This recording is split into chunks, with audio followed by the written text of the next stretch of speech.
Hi, இன்றைக்கி நம்ம tasty பைட்ஸில் aloo methi எப்படி பண்ணலான்னு பார்க்கலாமா? மேத்தின்னு சொன்னால் வெந்தயக்கீரை. இப்போ வெந்தயக்கீரையை நான் கழுகி கட் பண்ணி எடுத்து வச்சுருக்கிறேன். அப்போ அதுக்கு தேவையான உருளைக்கிழங்கு, வெங்காயம், தக்காளி, பச்சை மிளகாய், அப்புறம் பூண்டு இதை நம்ம எடுத்து வச்சுருக்கிறேன்.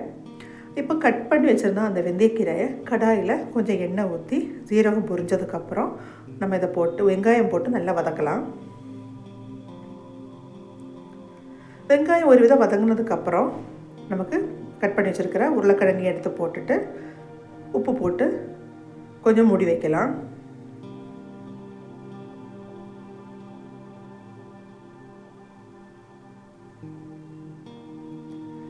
இப்போ உருளைக்கிழங்கு கொஞ்சம் நல்லா ஆவியில் சீக்கிரமாக வெந்துடும் இல்லையா? அப்போ நம்ம கட் பண்ணி வச்சுருக்கிற தக்காளி இதில் சேர்த்துக்கலாம்.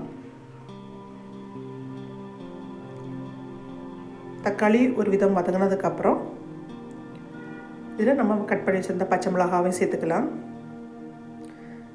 பூண்டு நசுக்கி போட்டுக்கலாம். இப்போ நல்லா வதங்கட்டும். இதில் கொஞ்சம் தேவையான உப்பும் கூட சேர்த்துக்கலாம். இப்போ உருளைக்கிழங்கு நல்லா வெந்துருச்சு, மசாலாவும் நல்லா பிறண்டு வந்துருச்சு இல்லையா? இப்போ இதில் நம்ம கொஞ்சம் மிளகாத்தூள், அப்புறம் கொஞ்சம் மல்லித்தூள், கொஞ்சம் மஞ்சள் தூள், அப்புறம் கொஞ்சமாக கரம் மசாலா இதை நம்ம சேர்த்துக்கலாம். சேர்த்து கொஞ்சமாக அப்படி பிரட்டி விட்டுட்டு அதுக்கப்புறம் நம்ம கட் பண்ணி வச்சுருக்கிற கீரையை இதில் சேர்த்துக்கலாம்.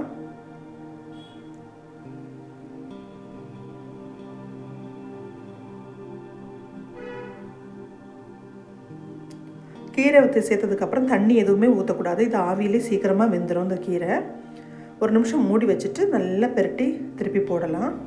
எல்லா இடத்துலையும் நமக்கு மசாலாலாம் பிடிக்கிறது மாதிரி நல்லா வதங்கட்டும். நல்லா வதங்கினதுக்கப்புறம் இப்படியே கூட நம்ம சாப்பிடலாம். நல்லா வதங்கினதுக்கப்புறம் இல்லை உங்களுக்கு கொஞ்சம் க்ரீமியாக இருக்கணும்னா கொஞ்சம் நான் பால் எடுத்துச்சு நான் கொஞ்சம் க்ரீம் தான் சேர்த்துக்கிறேன். சப்பாத்திக்கு தொட்டு சாப்பிட்ற மாதிரி ரொம்ப டேஸ்ட்டாக இருக்கும். ட்ரை பண்ணுங்கள். கசப்பு எதுவுமே அந்த அளவுக்கெல்லாம் இருக்காது. உடம்புக்கும் ரொம்ப நல்லது வெந்தயக்கீரை. இந்த மாதிரி நீங்கள் பசங்களுக்கு செஞ்சு கொடுங்க, ரொம்ப விருப்பப்பட்டு சாப்பிடுவாங்க.